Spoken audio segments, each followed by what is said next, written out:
참사가 일어난 지 100일 동안 도대체 뭐 했냐는 질타를 국회는 모면할 길이 없습니다.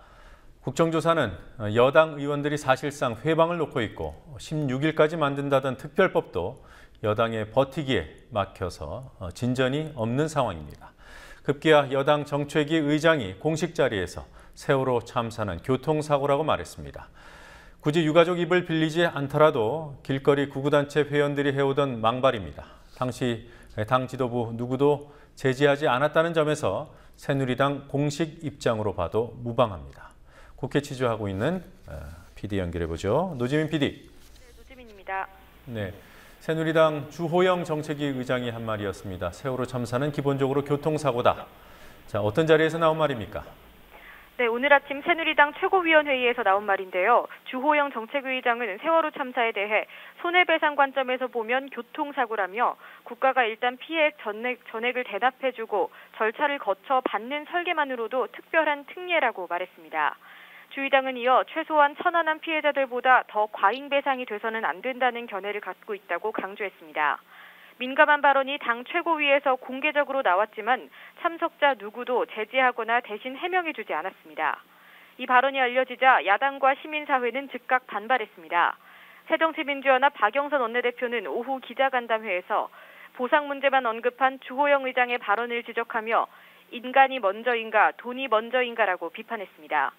유은혜 원내대변인은 사고를 참사로 키운 것은 정부의 무능이라며 그럼에도 참사를 사고라고 주장하는 것은 진실을 가리고 철저한 진상규명을 하지 않으려는 것으로 보인다고 말했습니다. 세월호 참사 국민대책회의는 유가족들이 과도한 요구를 하고 있다는 왜곡된 인식을 퍼뜨려 특별법 제정을 가로막고 가족들을 고립시키려는 사악한 의도라고 논평했습니다.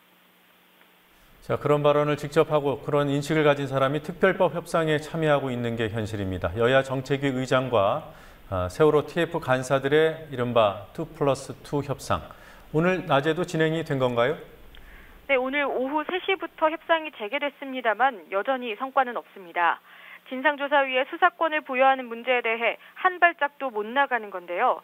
어제 밤샘 협상에서는 민주연합이 진상조사위에 특검을 포함시키고 제한적 수사권을 부여하자며 절충안을 내놨지만 새누리당 측은 수사권 부여 자체가 사법체계를 흔드는 일이라는 입장을 고수했습니다. 오늘 낮 협상 재개에 앞서 박영선 원내대표와 문재인 의원이 기자간담회를 열어 오늘 안에 반드시 결론을 해야 한다며 협상을 촉구했는데요. 박 원내대표는 오늘 안에 특별법 합의가 이뤄지지 않으면 제2의 결단의 행동에 돌입하겠다고 강조했습니다. 민주연합 김한길 안철수 공동대표와 박영선 원내대표는 밤 9시 20분 광화문 광장에서 긴급 기자회견과 의원총회를 열기로 했다고 계획을 밝히기도 했습니다. 네, 예정대로면 지금 의총이 열리고 있겠군요. 자, 유병헌 전 회장으로 추정되는 시신 발견과 관련해서 국회 상임위들이 열렸죠. 어떤 지적들이 나왔습니까?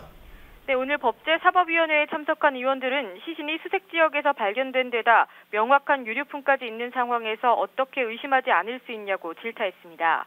전해철 민주연합 의원은 황교안 장관에게 변사체 보고서를 봤냐고 거듭 물으며 유류품과 관련된 내용이 보고서에 있었다면 그것을 작성했던 경찰이나 검찰은 실수가 아니라 직무유기 수준이다. 컨트롤타워나 관장은 누가 하냐고 비판했습니다.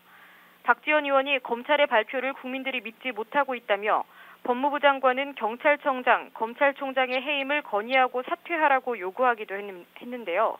이에 황 장관은 책임을 피할 생각이 전혀 없지만 지금은 진상을 밝히는 게 급선무라고 답했습니다. 한편 박 의원은 경찰이 시신을 발견했다는 6월 12일 전에 시신이 있었다는 지역 주민의 증언을 공개하며 최초 발견 시점에 의혹을 제기했습니다. 이 4월달 지금 6월 12일보다는 훨씬 앞일이다. 예. 처음에 발견했을 때가 그때가 이른봄이었겠네요. 그러니 이른봄은 아니고, 네. 이른봄은 아니고, 하여튼 그 남의 일이라, 그 날짜를 기억을 안 하고, 메모도 안 해놨어요. 예. 근데 그 이병헌 사건 터지기 전이에요.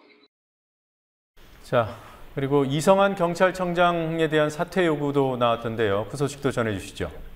네, 오늘 안전행정위원회에 출석한 이성한 청장을 향해 야당 의원들은 검거 실패에 대한 책임을 지고 사퇴하라고 요구했지만 이 청장은 책임을 지고 분발해서 수사에 최선을 다하겠다고 말했습니다. 민주연합 주승용 의원은 충분한 정황이 있는데도 시신을 노숙자로 여겼다는 경찰을 비판하며 순천경찰서장과 전남경찰청장은 이 책임으로 직위해제됐는데 왜 이 청장은 직위해제되지 않느냐고 사퇴를 요구했습니다. 한편 새누리당 의원들은 시신을 두고 유 전 회장이 아니라는 유언 비어가 나오고 있다는 점을 언급했는데요. 안행위에 참석한 서중석 국립과학수사연구원장은 과학적으로 100% 유병언으로 확신한다고 답했습니다. 서 원장은 유 전 회장의 여동생인 유경희 씨 부부가 유 전 회장의 치과 주치의와 대동해 시신의 치아를 확인한 결과 100% 유 전 회장의 것이었다며 얼굴과 몸의 유전자가 같기 때문에 굉장히 정확하다고 말했습니다. 네. 자, 이제 730 재보선 얘기를 잠깐 해보도록 하죠. 결국 그 서울 동작을이 그 정의당 노회찬 후보로 야권 단일화되지 않았습니까? 사퇴한 민주연합의 기동민 후보, 물러나면서 어떤 말을 했습니까? 네, 기동민 후보는 세월호 희생자들과 유가족들께 부끄럽고 싶지 않았다고 말하며 후보 사퇴와 노회찬 후보 지지를 선언했습니다.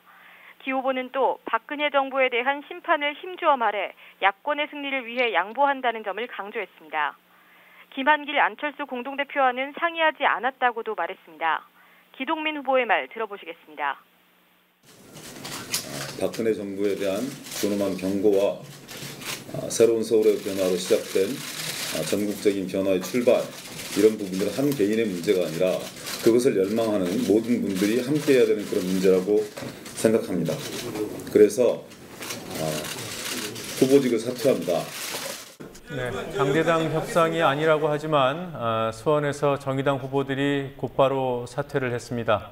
물밑에서 당 차원의 조율이 있었던 게 아니냐 이런 관측들이 나오더군요. 수원에서 누가 사퇴한 겁니까? 네, 수원 영통선거구에서는 정의당의 천호선 후보, 수원 팔달에서는 역시 정의당의 이정미 후보가 오늘 사퇴했습니다. 천호선 후보는 사퇴 기자회견에서 박광훈 후보가 이명박 전 대통령의 비서실장이었던 임태희 후보의 복귀를 막아내주기를 기대한다고 말했습니다. 이처럼 일부 지역구에서 야권 연대가 이뤄지면서 새누리당이 크게 이길 것으로 전망됐던 재보선 판세가 요동치고 있습니다. 그러나 야권 후보 단일화 시점이 너무 늦어 애초 기대했던 효과를 거두는 데에 한계가 있다는 지적도 나옵니다. 투표용지 인쇄가 이미 완료돼 사퇴한 후보의 이름도 적혀 있어 사표가 많이 발생할 가능성도 있는 데다가 결과적으로 정의당과 민주연합이 양보를 주고받는 모양새가 나오면서 오히려 보수 반발표가 결집할 가능성도 없지 않습니다. 지금까지 국민TV 뉴스 노지민입니다.